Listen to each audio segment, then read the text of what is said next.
कहानी का नाम शैतान का साया।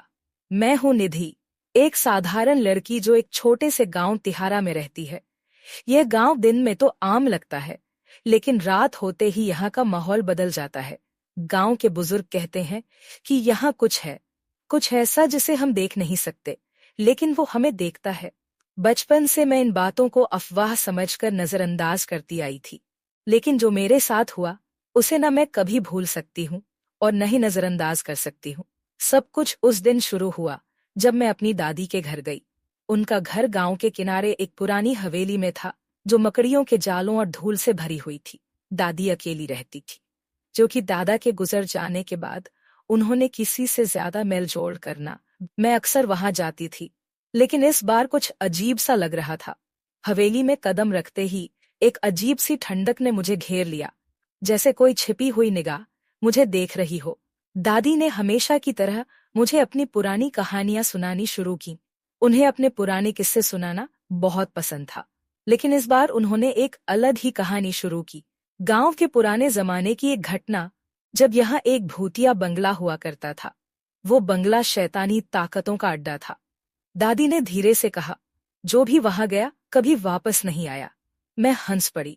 तुम्हें यकीन नहीं है? तुम्हारे दादा भी वहां गए थे और वहां से लौटने के बाद कभी वैसे नहीं रहे। मैंने ज्यादा ध्यान नहीं दिया, लेकिन उसी रात कुछ अजीब हुआ। हवेली में रात के 2 बजे सब कुछ शांत था। इतनी खामोशी थी कि मेरा दिल जोर जोर से धड़क रहा था। अचानक मुझे एक अजीब सी आवाज सुनाई दी, जैसे कोई नंगे पांव फर्श पर चल रहा हो। मैंने गौर किया, लेकिन जब कुछ नहीं दिखा तो फिर सोने की कोशिश की। तभी एक और आवाज आई, लोहे की घंटी की आवाज, जो हवेली की छत पर एक कोने में लटकी हुई थी। मैं डर गई थी, लेकिन हिम्मत करके घंटी के पास गई। घंटी अपने आप हिल रही थी, जबकि कोई हवा भी नहीं चल रही थी। मैंने खुद को समझाया कि ये सब मेरा वहम है और वापस अपने बिस्तर पर चली गई। लेकिन अगले ही पल मैंने अपने कान के पास एक ठंडी सांस महसूस की। तुम मुझसे बच नहीं सकती, एक धीमी डरावनी आवाज ने मेरे दिल की धड़कनें रोक दी। मुझसे एक जोरदार चीख निकल गई और मैं बिस्तर से उछलकर खड़ी हो गई। कोई नहीं था, लेकिन मैं खुद को उस बड़ी हवेली में अकेला महसूस कर रही थी। दादी गहरी नींद में थी और उन्हें जगाना मुश्किल था। मैं अपने कमरे में वापस जाकर बिस्तर में छिप गई, लेकिन उस रात के बाद कुछ भी वैसा नहीं रहा। हर रात एक न एक अजीब आवाज सुनाई देती, कभी किसी के चलने की, कभी किसी चीज के गिरने की। एक रात तो मैंने अपने बिस्तर के नीचे किसी के हाथों के निशान तक देखे, और फिर एक दिन मैंने वो चेहरा देखा, जला हुआ काला चेहरा जिसमें आंखें नहीं थीं। मैं पत्थर बन गई। उस रात मैं दादी के साथ ही सो गई, लेकिन जो सबसे ज्यादा डरावनी बात थी वो ये थी कि अगली सुबह दादी ने मुझे एक पुरानी तस्वीर दिखाई। ये तुम्हारे दादाजी हैं, उन्होंने कहा। तस्वीर में वही चेहरा था जो मैंने अपने बिस्तर के नीचे देखा था, जला हुआ डरावना चेहरा। मुझे समझ नहीं आया कि ये सब क्या हो रहा है। फिर एक दिन जब मैं घर वापस जाने की तैयारी कर रही थी, मैंने हवेली के पीछे एक पुरानी दीवार के पास एक जलती हुई दिया देखा। मैंने हिम्मत करके उस दीवार के पास जाकर देखा, और वहां जो देखा उसने मेरी आत्मा को हिलाकर रख दिया। वहां एक पुराना पेड़ था और उसके पास एक ताबीज लटक रहा था। दादी ने बताया था, जो कभी इस हवेली में रहता था, जो कभी इस हवेली। लेकिन अब वो ताबीज टूट रही थी और उसकी शैतानी ताकतें बाहर निकल रही थी। वो शैतान अब आजाद था। अब वो शैतान मुझे चाहता था। मैं वापस आ गया हूँ। उसकी गंदी आवाज मेरे कानों में गूंज रही थी। अब वो हर जगह मेरा पीछा कर रहा था। रात को जब मैं सो रही होती तो मुझे उसके भारी कदमों की आवाज सुनाई देती, जैसे वो मेरे बिस्तर के आसपास चल रहा हो।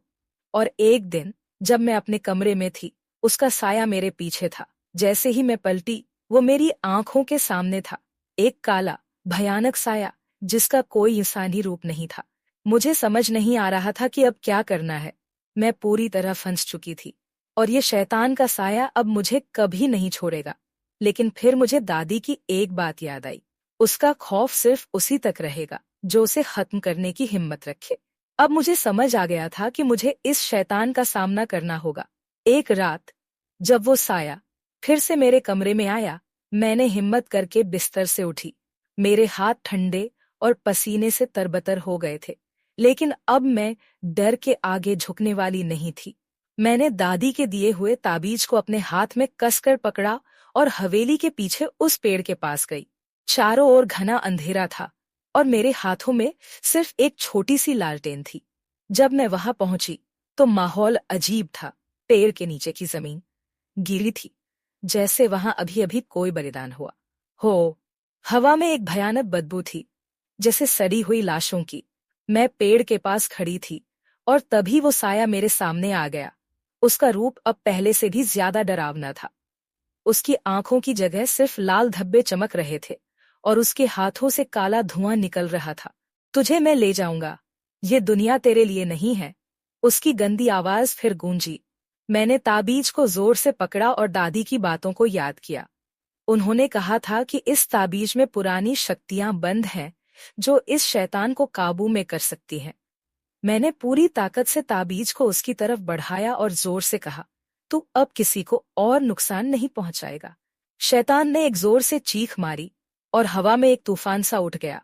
पेड़ जोर से हिलने लगा और ऐसा लगा कि पूरी जमीन हिल रही हो, लेकिन मैंने ताबीज को कस कर पकड़े रखा। उसकी ताकत अब कमजोर पड़ रही थी, लेकिन उसने आखिरी बार मुझ पर हमला किया। उसका हाथ मेरे चेहरे के पास आया, लेकिन जैसे ही ताबीज उसके पास पहुंचा, वो जमीन पर गिर पड़ा।